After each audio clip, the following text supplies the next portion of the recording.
به نام خدا. ضمیر ملکی. ضمیر ملکی ضمیری هست که مالکیت رو نشان میده یا چیزی که ما داریم نشان میده. میتونیم اینجوری بگیم که در آخر جمله میآید و مالک همه جمله میشه و ما نیاز نداریم که یک اسم دوباره استفاده کنیم چون خود ضمیر به جای اسم میآید. توی تعریف گفتم که ضمیر ملکی برای نشان دادن مالکیت یا تعلق چیزی به کسی استفاده می شود. خب حالا چند نوع ضمیر ملکی داریم ما در بخش؟ ما کلا 7 تا ضمیر ملکی داریم. البته یورز جمع ما اینجی مثلا دور بگیریم کلا 7 تا داریم. ماین که میشه مال من، this is mine, this book is mine.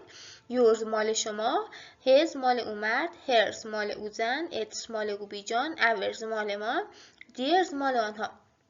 در قسمت mine که مال من میشه this book is mine. در قسمت بعدی مثلا the pen is yours. در قسمت بعدی میگیم the bag is his. یا مثلا میگیم که the students and class are hers. the home is its and the house is ours. the car is theirs. میتونیم اول جملات خوب با جمع شروع کنیم. مثلا میتونیم بگیم که the books are his.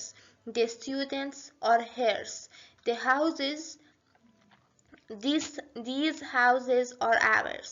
یا those cars are theirs. به این شکل هم میتونیم بگیم. یا میتونیم دو تا اسم بیاریم و بعدش آره بیاریم. مثلا the book and the pen are mine. the pen and the bag are yours. the bag and the book are hers. به این شکل هم میتونیم استفاده کنیم.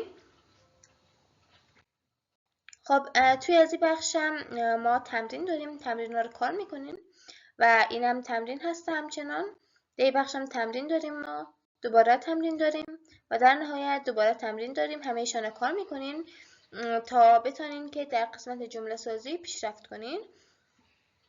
درس امشب ما همین قد بود. امیدوارم که یک چیز خوب یاد گرفته باشین. موفق باشین و سربلند باشین.